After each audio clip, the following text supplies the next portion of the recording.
अपहर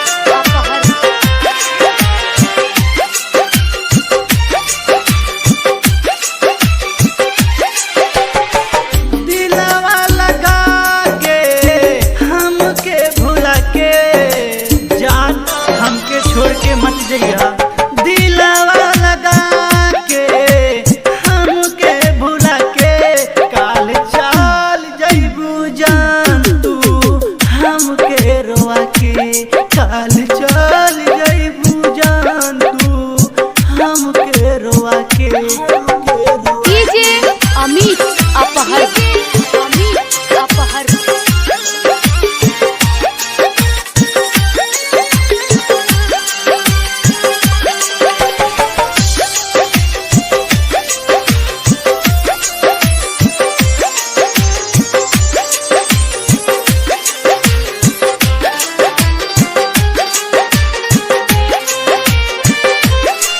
तोर पत्थर दिलवा से हमरा चोट लागता।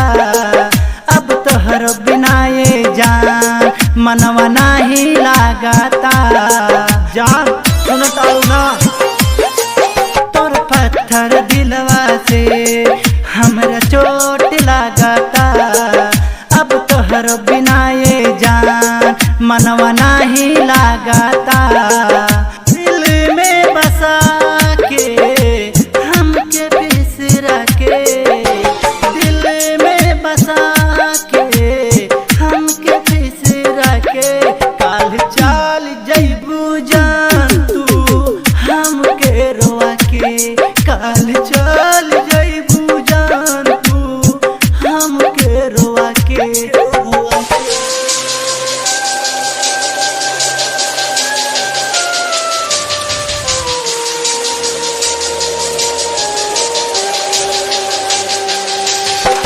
डीजे अमित अपहर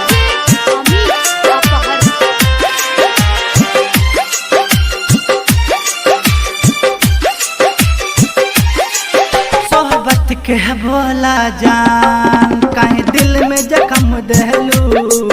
बैल का कमी गोरी काहे हमके बुला दहलू। हमरा दिल के दर्द नइखे समझलू जान। सोहबत के बोला जान काहे दिल में जख्म दहलू। बैल का कमी गोरी काहे हमके बुला दहलू।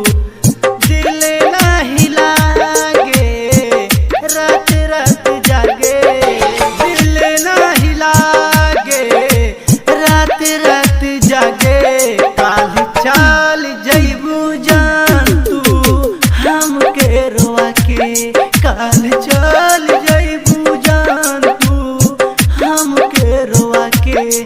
तोहरा बिना हम जिंदा ना रह पाएबे जान।